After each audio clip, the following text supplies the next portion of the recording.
Morning, everyone. Good morning.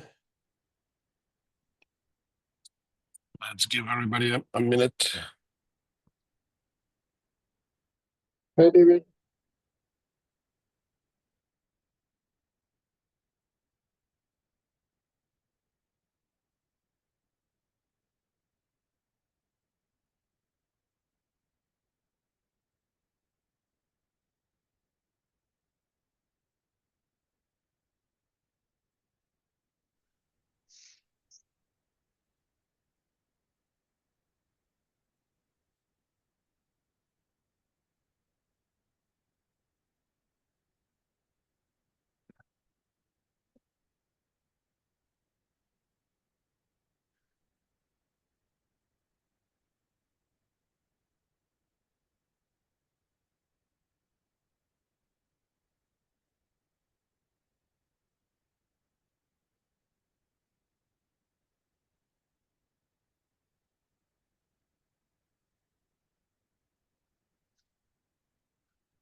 Hey, Pratyush, Hey, David.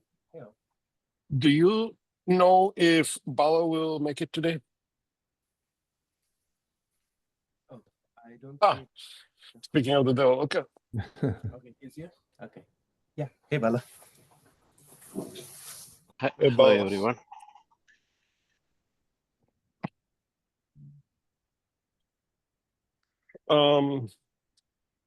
Okay, I think we have enough people. We can get started.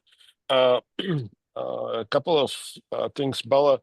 I was hoping that Rajesh will make it to the meeting today, but he sent me a note that he won't be able to just at the last moment. Rajesh, the reason I'm talking about Rajesh is there's a test work stream under OCP that was Right. created recently, right? Have you attended any of their meetings? No, I was not aware of the research meeting going on, but I met Rajesh. Actually, Pratyush helped me to introduce him in the Chiplet Summit last month. But I understand that he's playing a big role on covering some test standards, things like that. But I don't have any more information beyond that. Okay. Uh, I was wondering, right? Basically the reason the testing was created is right. Chiplet testing is kind of a little bit of unknown right now. I'm sure it can be handled on a custom basis, but developing a full heterogeneous testing flow with all the standards and different vendors, I don't know if that has been fully tackled yet, and I think they're trying to tackle that.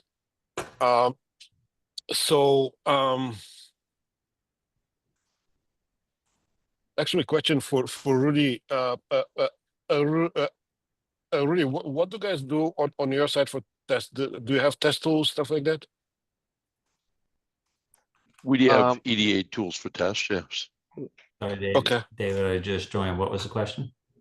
Hey, Tony. No, I was talking about tests, right? And the Rajesh is running a test workstream under OCP. So when we are tackling tests, a lot of the same topics are probably very applicable to the test workstream.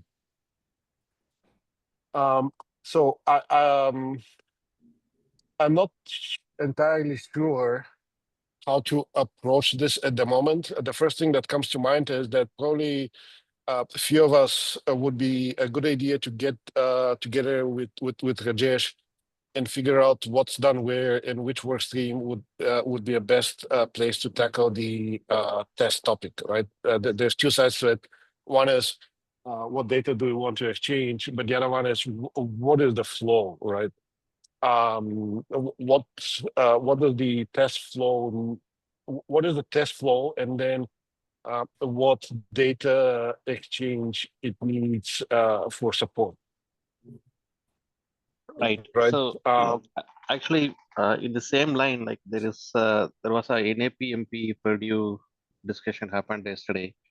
So there was a question which was targeted towards the Tessent team. Like so Lee Harrison from the Tessent product manager, he was presenting a few things on the security as well.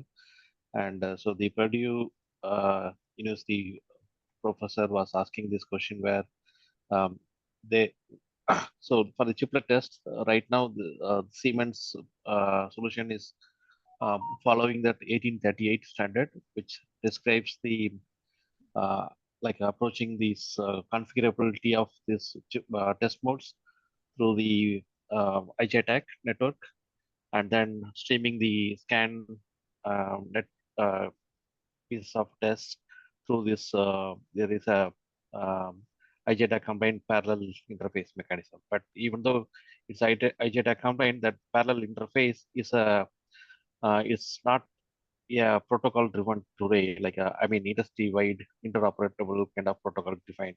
So everybody has their own protocols, like wherein because the standard does not say that you need to have that so and so protocol followed, right? So people are like each EDA companies, they have their own proprietary parallel bus interface defined, and so that's kind of a alarming question from the NAPMP yesterday, where is it something we can do across the EDA, right? So that is something I believe it can be an open point of discussion where OCP can drive to come to bring all these peoples together, right? So that is one area that I can think of, like in benefit of the OCP. So, but I also needs to understand from Rajesh, like what he's up to, because what he presented on the Chiplet Summit is nothing new than what Siemens is doing today. Right. So he was kind of reiterating what Siemens doing it and what other companies are doing it in a more standard format fashion. But he has not touched upon anything beyond what today EDA companies are doing it. Right. So we need to have an discussion involving like Rajesh and what he has planned, and maybe we can bring in other EDA company on Yeah. this topic. Right. Yeah, And, what has happened kind of makes sense. The way OCP is more of a forum where contributions come and get adopted, right? It's fairly neutral forum, it's fairly open. Anybody can come and contribute. Anybody can come and listen. Right. And right on the reverse side is we are not actually right. There's very few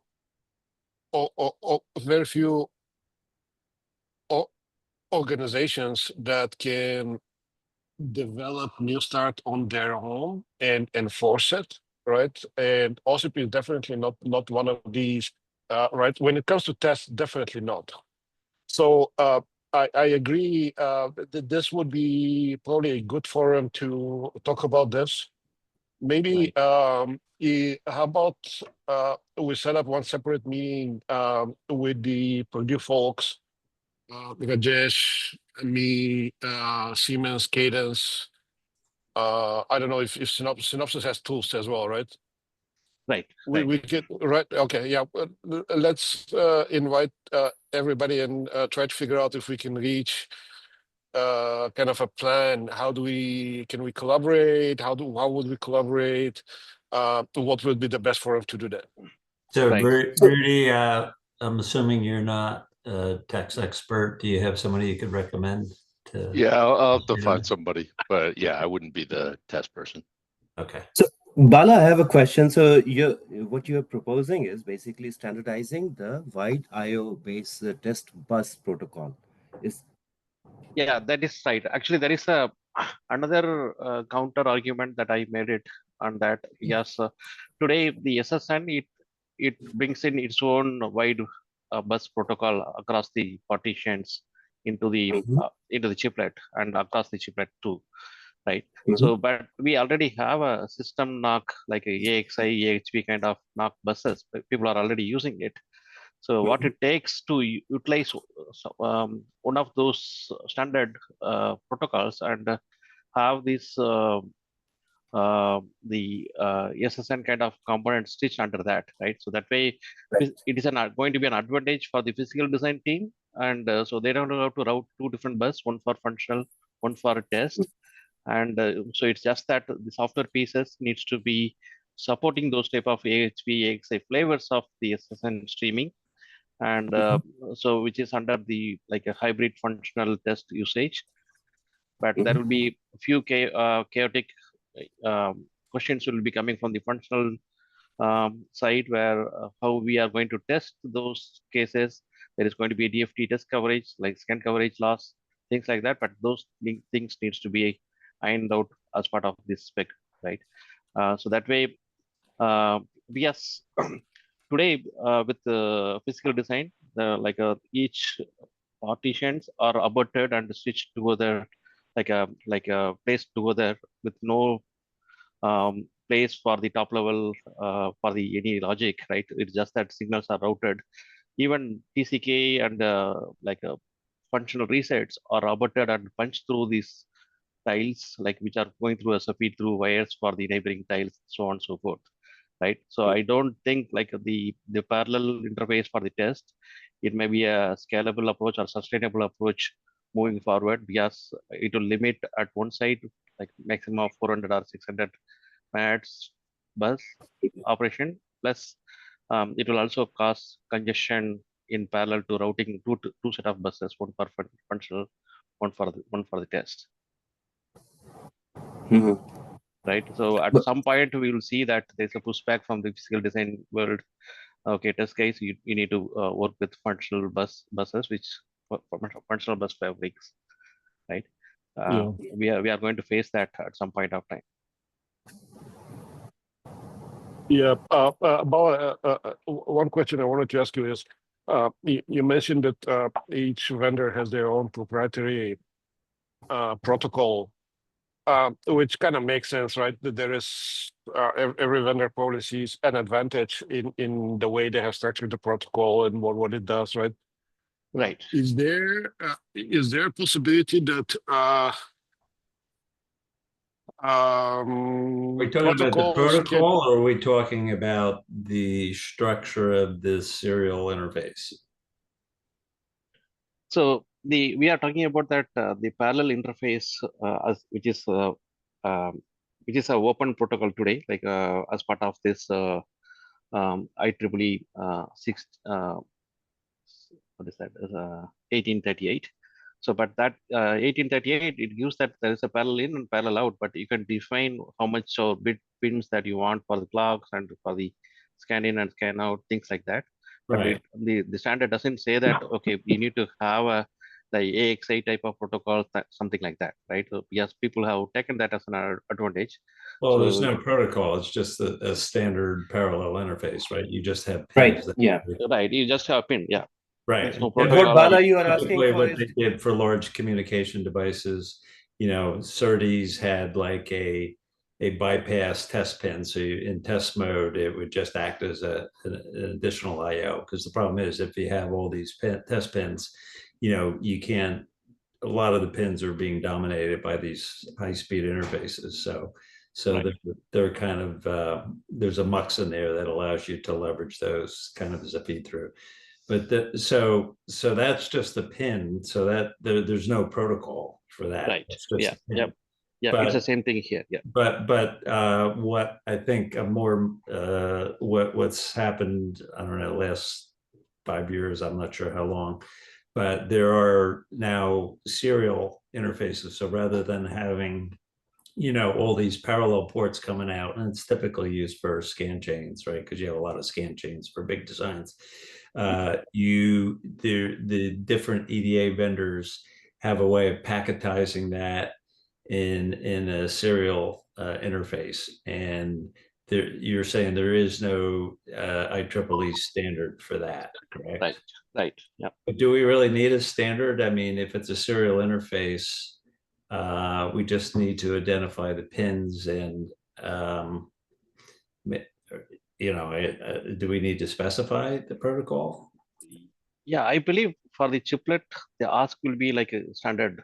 There has to be a standard, right? Yeah, yeah. For open chiplet economy, for Right. open chiplet economy. Okay, we so need- for chiplet economy, we're saying, so this doesn't exist today, but we're proposing Yeah. that we want to, but in order to do that, we really need to propose a new IEEE standard because all these DFT protocols Right.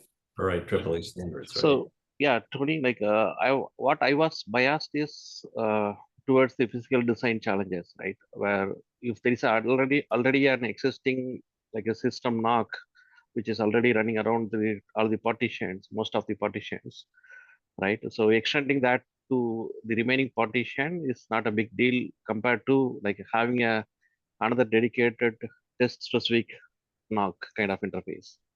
So, Bo, I think that's getting beyond what I would be comfortable with, you know, in this body coming up with a new standard DFT protocol for this data. I think just that's about better right left to there. the IEEE folks. I think what we could do from a TDK perspective is come up with, you know, maybe a standardizing on just the pins, you know, maybe Right. we have, you know, there's a serial interface, we specify the width, you know, is there a clock, you know, is it differential or single-ended? So we have the flexibility to define the IO, but keep the actual protocol separate, and maybe we can just have a property that says, you know, for now it's, you know, Siemens Cadence Synopsys protocols, and then, you know, when and if a standard protocol exists, you know, we just support that. How Yeah, does that- actually, There I think is, oh, I sorry. had something. Sorry, Tony. I think we're thinking along the same lines, but instead of property, the way I was thinking is, Well, yeah, any you know, mechanism. I don't care about the mechanism. I defer to yeah, that, yeah. but yeah. What I was thinking is definitely we don't want you to standardize the entire protocol, right? That's not going to work. However, what I was trying to figure out is there a portion of the protocol that can be standardized, right? Or a piece of it, or some header information or something like that, that would enable test flows, right? What is that thing that is kind of not entirely protocol, not entirely property, right? What would that thing be? So now, so right now, David, the problem statement is the all these three major EDA vendors, they have their own code design where there is a hardware and software involvement to packetize the scan test volume, right? And Okay. so they have their own hardware and there is a payload and a header kind of a packetizing mechanism, and they have their own like a decoding hardwares which is inserted into the design during the DFT insertion flows, and then it works in conjunction with their pattern generation softwares to put the patterns into the packetizing fashion and then optimize the packets, and then it does so many other fancy stuff to like interleave across the different partitions, optimize the bandwidth, and like scale the Right. throughputs by through frequency multiplication and division. So there are lots of things people have already advanced, and they have their own style of implementing it, right? So, but now Okay. the NAPMP comes back and turns back to them like, so if I have two different chiplets and I cannot marry these two different packets, right? So I have to find chiplets which are which can be tested through the Siemens across the chiplets, and I have to buy them, right? And so that is not doable with the chiplet ecosystem today, unless Yeah. if there is a the common standard protocol which are used in this parallel interface. So that is not doable. Right. Okay, help me understand one thing, right? If I'm a vendor of a chiplet, right, and I have created my hardware and software.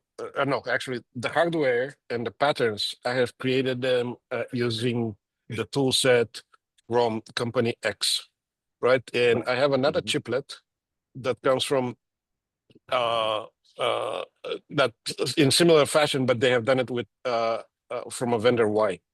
The test pins are going to be individually driven, right? I will load the pattern in the first chiplet from company X, and then in the second chiplet, I'll load the pattern from company Y using their protocol, right? Because the hardware is already there. What is the problem with this flow? So, okay, so for the wafer test, you'll be okay to do that individual wafer, which you'll have an access directly to those individual test pins. But then when we are going to the package test, it is even to either 2.5D or 3D, like you are going to have access to only the primary die or the base die, which is connected to the package, right? And then you need to pass the second die parallel bus through the primary die, and there may be a standard uh, standardization I mean, problem, or there if could it is be, going to be just the feed through, then you be still okay, but you won't be able to do any like concurrent testing kind of test time optimization there, right? You have to still go through that sequential process.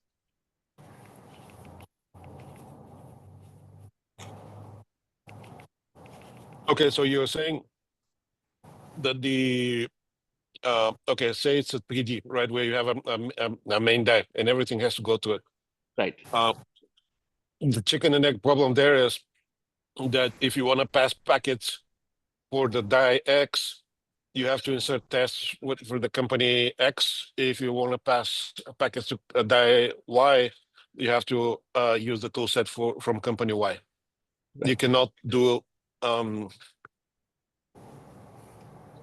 No, I mean you can still do it with some post processing it, and but the only one die can be an active die involving the test. You cannot do any concurrency across the two different chiplets, right? Because both the chiplets are going to be following a different protocols, and so one die has to be always silent to have the other die as a feed through, right?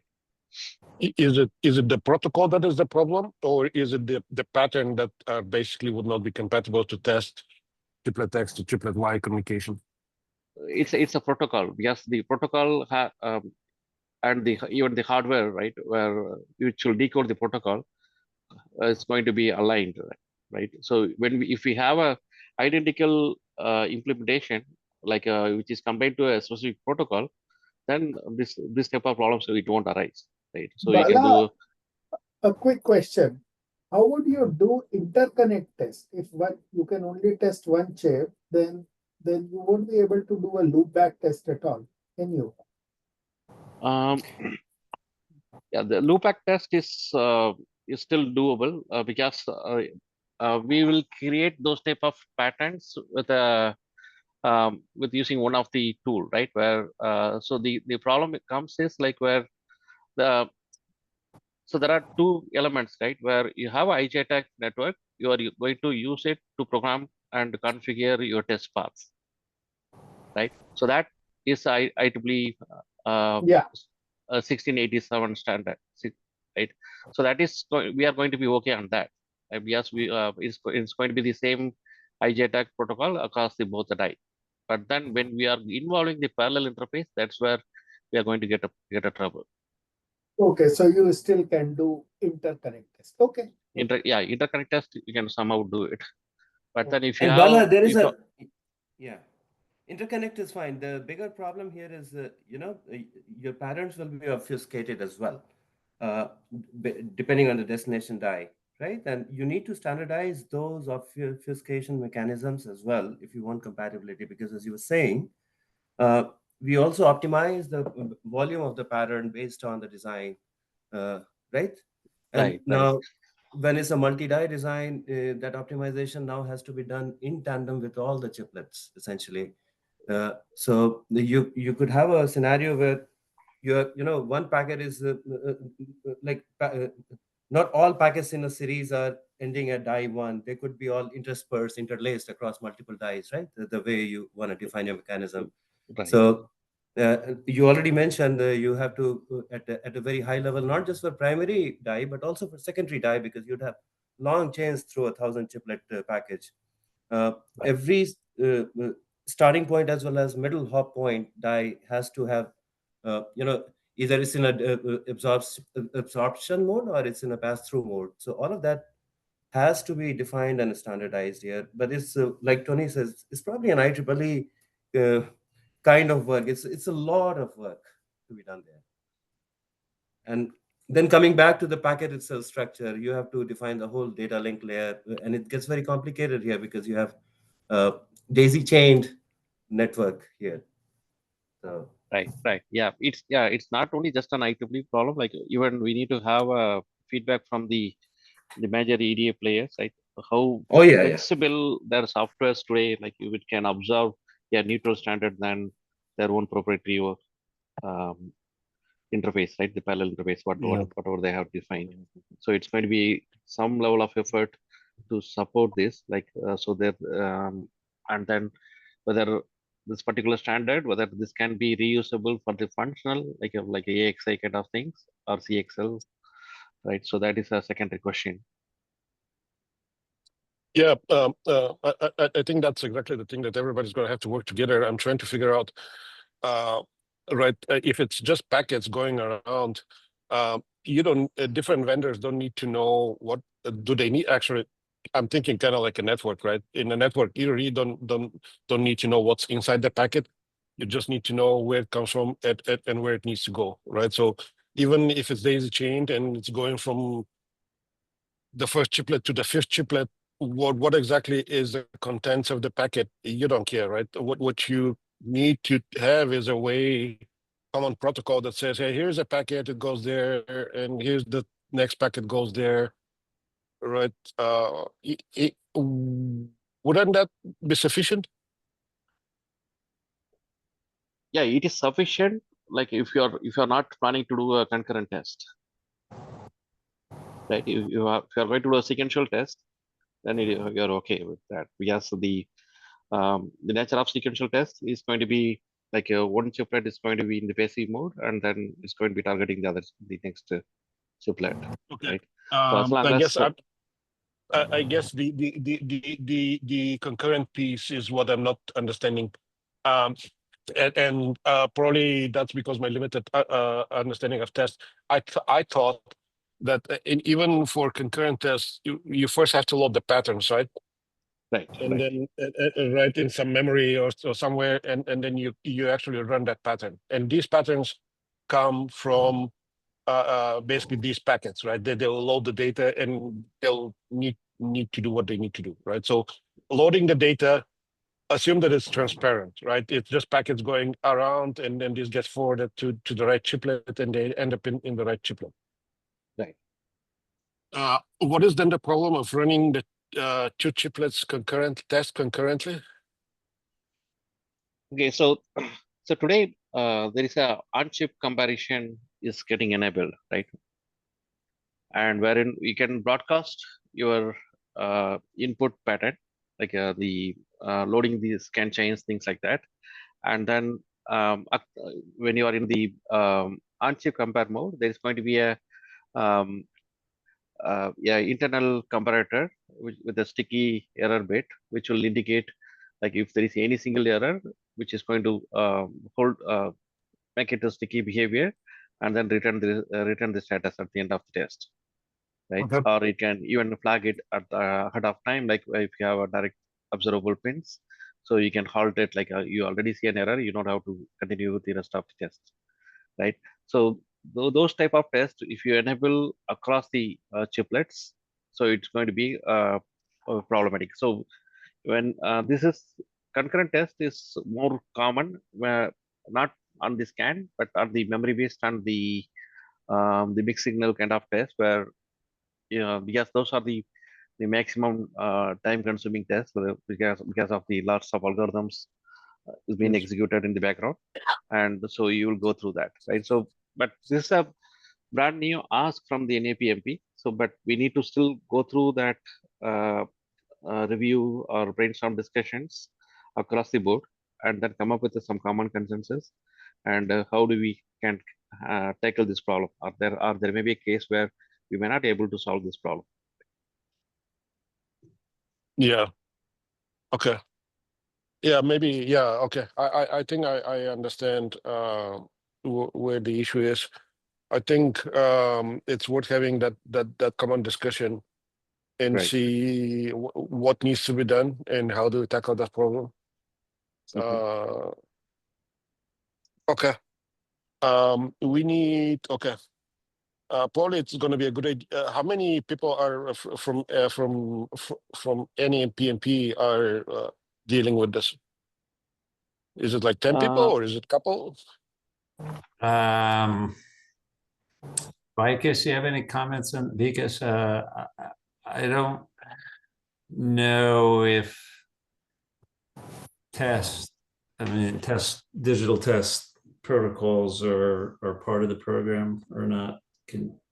So Tony, I'll tell you that it is for NAPMP. The resilience chapter does ask for a framework definition and That's NAPMP. That's a different question. I think the question was for it was NAPMP. I'm sorry, I misheard. Yeah. Although, yeah, well, that's a good point for NAPMP. Yeah, we're not necessarily restricting ourselves to DARPA. So DARPA is not, NGMM is not focused on this. Vikas can confirm. Yeah, right. So That's right. yeah, That's what I was about to say. right. Yeah. But it is for other government programs. There are other programs that Yeah. have tests. So I think we do want to accommodate the other programs. So I take that back. So repeat your question, Pratyush, or a comment. No, just a comment. I'm with Bala here. There is a need to kind of look at this whole aspect, and it'll take a lot of effort, but doesn't mean that we don't start it somewhere. Because NAPMP, there will be at least 3 awardees per RDA. The word on the street, right? Based on how they define the program, money disbursement plan. So there'll be 3 such NGMM type of teams in parallel trying to look at it in their own ways, and multiple universities, all of us EDA vendors will be probably part of a common team trying to solve this problem tomorrow anyway. So anyone going to IEEE that 34 or on test and interconnect 3405 standards? I put that in the chat. Okay, just a second. Yeah. Let me see.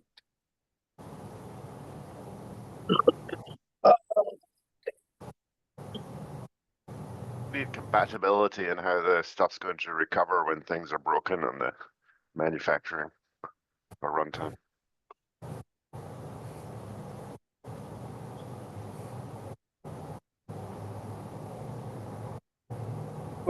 Yeah. Okay. The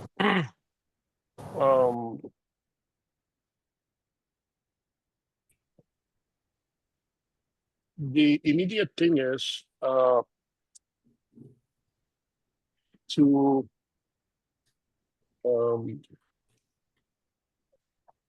probably, as Tony was suggesting, probably not a bad idea to when we define all these pins that are test pins to additionally identify what protocol they're meant to be using, right? Whether we simply identify it as the vendor or if there is more to that, more information that needs to be added, we can discuss that and start from there. That at least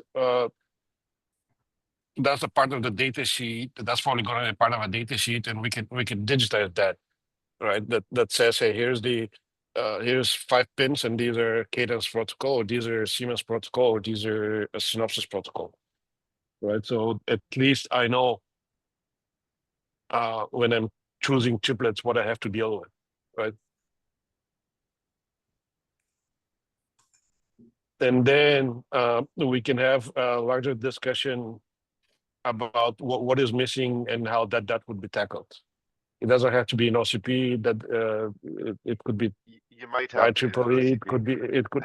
Yeah, it could be anywhere. I mean, right? I've been on the P3405 thing for a while, and there's not really any methodology coming out of that. There's a lot of discussion of how particular people are repairing their SerDes, but there's no general flow of identifying that something has gone wrong and then you know, getting how it gets repaired sort of fitted into that, or Okay. what the recovery strategy is. So you might as well do it here because it'll be 5 years before the IEEE does something. Right. Yeah. Do you know the abundance of wires? I think the abundance of wires problem is a little bit different, and that you're going to have way more wires than you know what to do with, and it has to be quite configurable. So it's more likely to be a runtime configurable thing. That one. Yeah, but do you have information about abundance of wires? Yeah, we're going to have lots of them. That's about it. Yeah, but in OCP there is one. There is a document, or I will send you an email, Kevin, or you can send me an email with some information. I think we could take that one back to the Atomic Ethernet group. Yeah, exactly.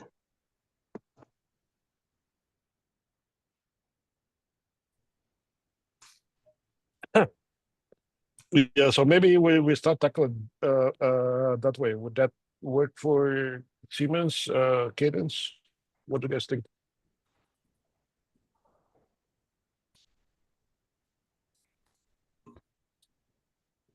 What's the proposal? For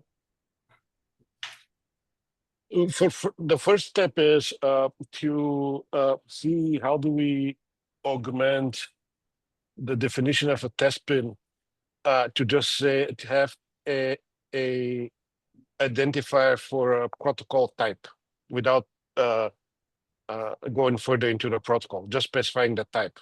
And type could be a simple identifier that says Siemens, Cadence, or Synopsys, or if there is more to it, like version 1, version 2, we can do that too, right? So that me as an integrator of chiplets, I can look at the chiplets. What are the different test protocols that are supported, so that I can at least plan what is it that I have to do. I know this is probably in PDFs today somewhere. Well, But it's we're not- creating a format, so why don't we just say protocol? And if you don't specify anything, it's just, you know, a single pin. That's the default. But if there's a field defined, it's user defined. So, you know, I don't know if we, I mean, just saying Cadence doesn't mean anything, or Siemens or Synopsys. But, you know, I think it's just the format, and then, you know, each of the vendors can, you know, provide the default value for what they're doing.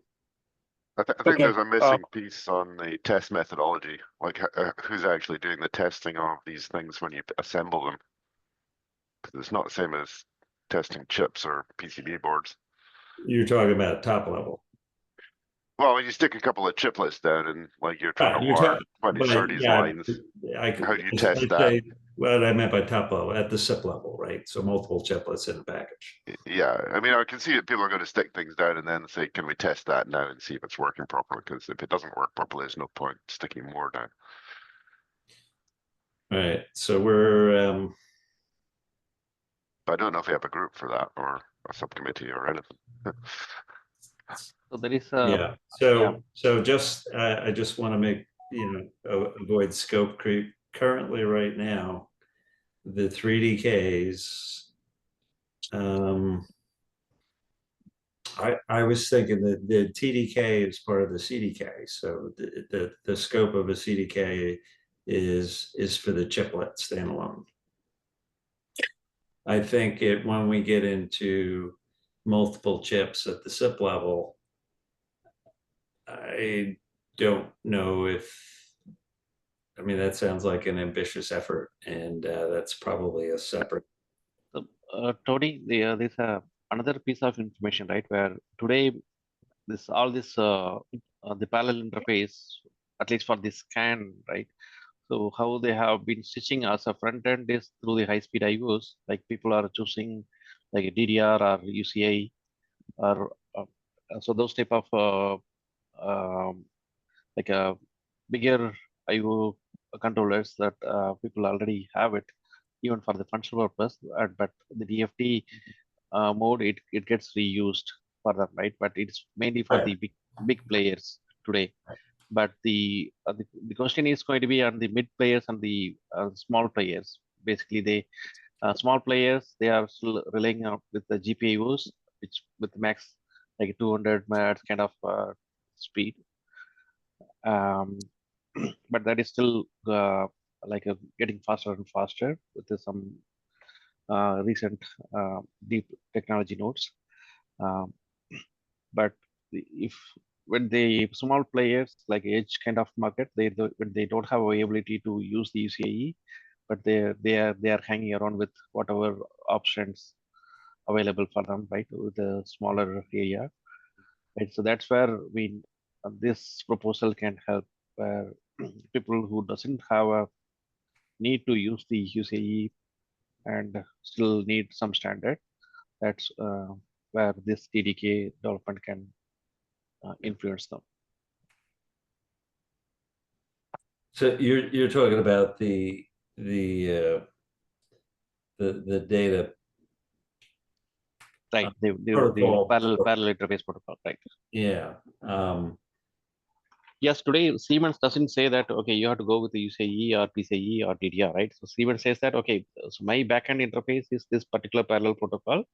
And and then semiconductor companies, they choose it based on their product portfolio, like which high-speed IO they have it, and then they have a interface connect bridges, it connects to the SSN packet, like there's a packetization, our protocol translation interfaces modules are defined. Yeah, I mean, there's protocols for the high speed interfaces, the PHYs, right? So that's more of a data protocol, right? And then I think the actual test guys have their data formatted in a special way, so that's probably proprietary.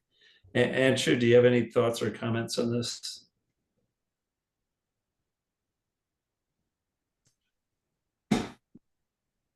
Is Anshu still on? I think he's stuck in a mute. No, sorry, I was trying to unmute. Can you hear me? Yes, we hear you. Yeah, no, not really. I mean, it is still all, in the functional protocol kind of things are already very well defined. And scan, especially if you look at what our customers, few of them are asking, is that using these functional files, they would like to use the same channel, either maybe not the main band, but the side band for all the test purposes. Yes. So effectively, what will happen in the future is companies and engineering groups inside the company will be faced with a choice. How much do they want to consolidate on standard functional files like UCI, BOW, or other ones that are being used, which provide you all the benefits, but also take away all the flexibility of what you can do with them. Versus if you have your own internal files or buffers, which you have the full flexibility in terms of library design, physical placement, clocking, inserting DFT as you like.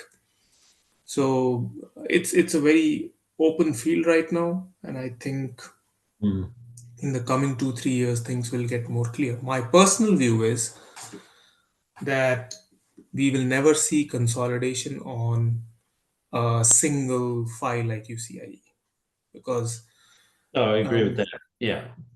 So given that, and also we will never, again, this is my personal view, we will never see companies completely abandoning their own internal pads and PHY design libraries because the flexibility that it gives them. And also not every interconnect needs to run at 32 gigahertz or things like those, right?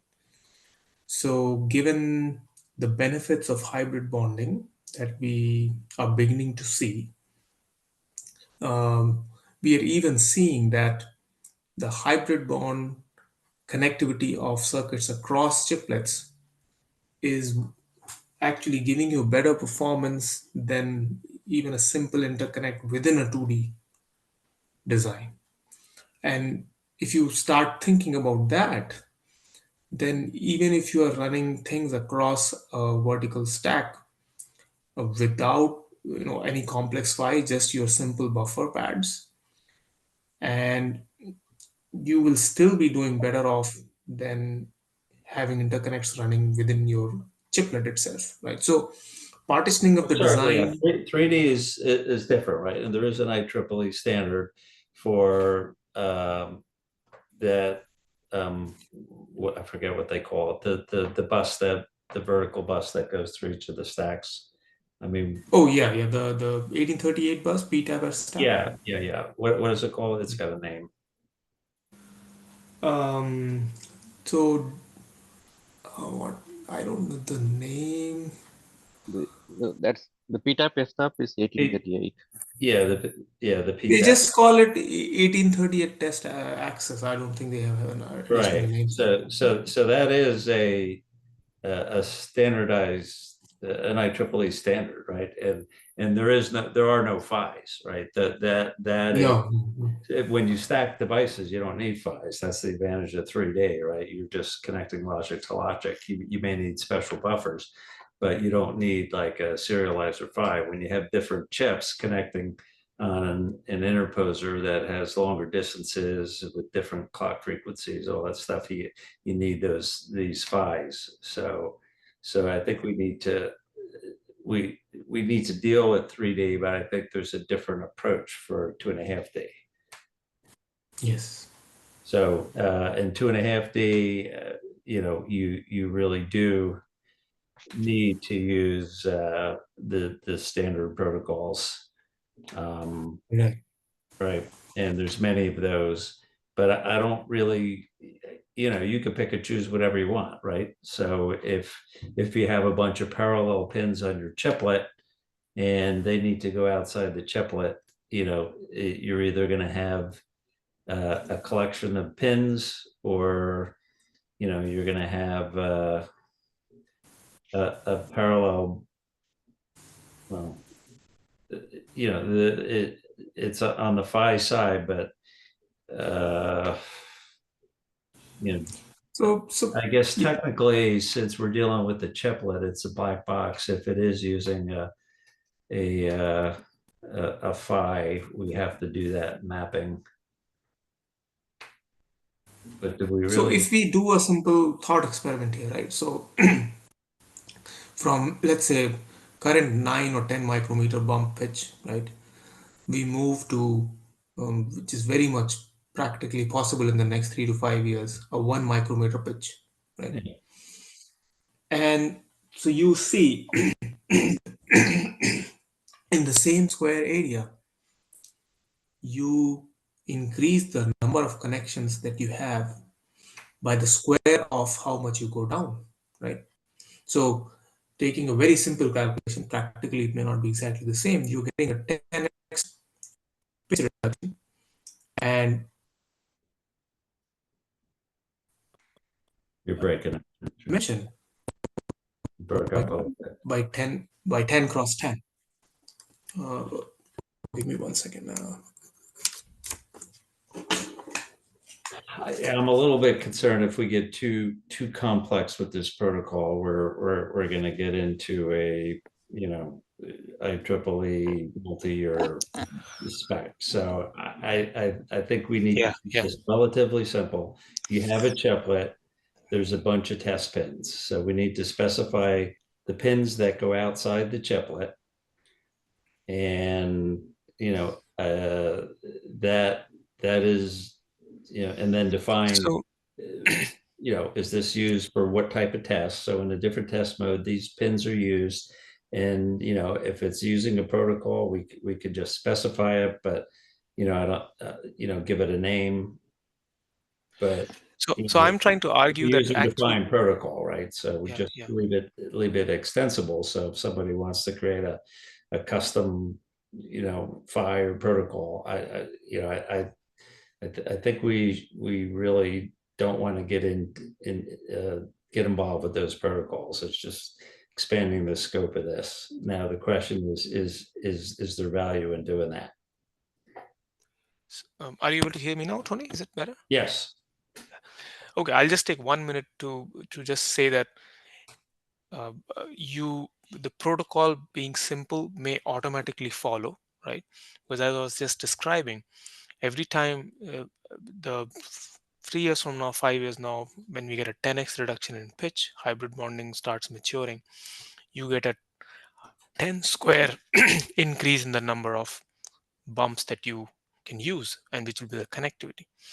When the connectivity becomes that dense, right now what the serial interfaces are trying to do are they are trying to push through a very narrow channel at a very high frequency lots of data. However, when you can get that many number of bumps in the nets, designers can kind of slide back to the way they were connecting things in 2D, but just have them running in their own simple buffers. Exactly. So I view really from that perspective, when you think about it, when you have stacked die and we have, fully automated place and route tools that do that, the DFT logic, that's just going to be inserting logic, but it's dealing with those interconnects between the die. So that's not something the package designers are going to even deal with, right? Those are so we could treat the 3D as a black box, right? And from a packaging perspective, and that really is the way I think of it. Is you have a very, very large ASIC, and you're just all large ASICs are hierarchical designs, right? So there are DFT methods that are used for hierarchical designs. We're just extending the hierarchy to be multiple chips stacked on top of each other. But conceptually, it's still a super ASIC, but it's in 3D rather than 2D. Yeah. So our bigger problem. Do we really need to specify that? At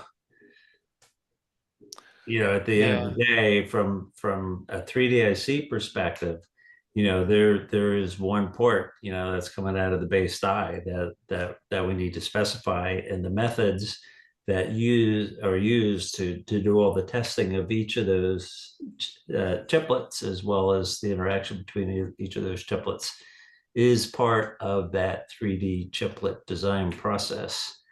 And that is a whole process into itself. And I don't know if we want to create a standard for supporting that. 2.5D is separate, right? Because are you really going to be selling 3D chiplets? It could be a super chip, but at the end of the day, that could be integrated with other chiplets on an interposer. So we treat that stacked die, and an HBM is a good example, right? An HBM, we're not looking at the slices in between the memories on there. We're just looking from the external pins. So it looks like just a tall chiplet, right? Actually, test has bigger problems if you think about it. Today, the 1838 mandates that every interconnect running across either the interposer or another chiplet has to has a design wrapper cell, right? DWR register.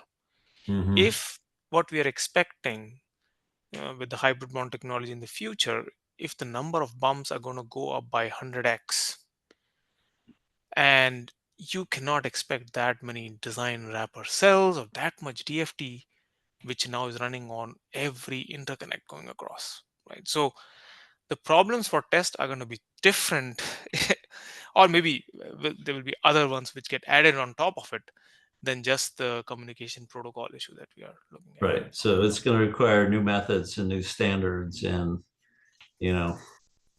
there's no way in this on this team here we can foresee Yeah, a exactly. format that's going to help with those emerging standards. Okay, thank you. Okay, so not sure we solved anything here, but So there is one open question, like on the parallel interface, like how do we define ED agnostic definition of the pins, test pins, right? Like which is not going to talk about the protocols, but we need to define those test pins. Right, that's a challenge for TDK. right. So again, let's go back to the 2.5D. We're creating a standard for the chiplet, right? And there are physical pins on that chiplet that are going out, that are going to the interposer, right? They're either connected to other chiplets or they're going through the interposer down to the substrate out through the package, right? So we just need to know what those pins are and define essentially what they're doing and it's mode dependent, right? So for each test mode, different pins on the device will have different functionality. So I think that's what we need to do. Now, if say a collection of those test pins happen to be hooked up to let's say a UCIe or a BOW, we just look at the external pins of that BOW, and those are the test pins.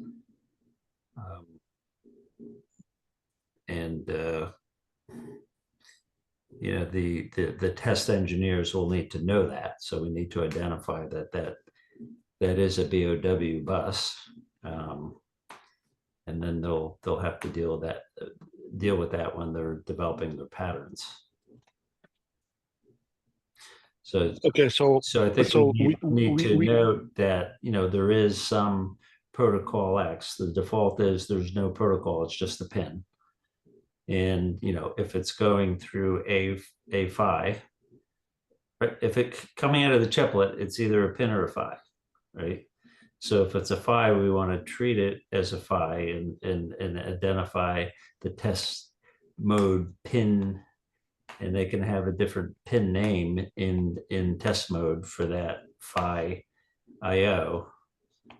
That it's just more of a mapping clip, and then the DFT scripts associated with that will know where those pins are physically, and we should provide sufficient information so the test engineer knows how to drive those patterns and scripts for. So, right. So in the TDK today we have the modes. We have in a given mode we identify the pins, which are clock, which are data, right? And that's about it. It sounds to me only thing we need to add is additional property that says vendor protocol, and to provide additional information to the user about what is actually inside, right? That it's not whether it's a Siemens protocol or Cadence protocol, at least that's all, right? So it may be test an XYZ protocol, Cadence ABC protocol, and the test engineers will specify that. So it's not in the spec. We're just providing the hooks for the test engineer. That's right. To do. Yes. Yeah. Okay. I actually gotta go to another meeting, so let's continue this discussion next week again. Yep. And I'll send out an email to Bauer and to Rajesh and to everybody who's interested, and see if we can just sit down together and talk about is there anything to be done on the protocol side? I definitely don't want to define any protocol, but what is it that we can do to enable this whole thing? Right, I do see there's a problem, and I just want to figure out what our role might be. Yep. And if we don't have a role, that's fine too. Yep. Agreed. And Okay. David and Tony, I just set up a meeting for the two of us to talk about a pending press release. So I got some questions before we can release it. So it'll just take a few minutes, but I need you to dive into that. I am Michael. I can't make it. I have another meeting that I need to go to.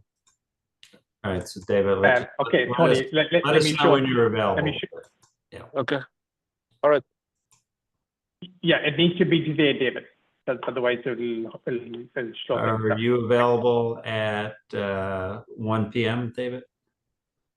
1 p.m. Pacific. Yes. I don't know. I have to check. All right, send us an email when you're available. Okay.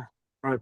Thanks. Yeah, only need about 15 minutes. Okay, thanks. All right, thanks. Okay. Hey, Thank you. folks, speaking of email, I tried to send an email to the OCP 80K list earlier this morning about the 3D blocks IEEE work group. Did you receive that email?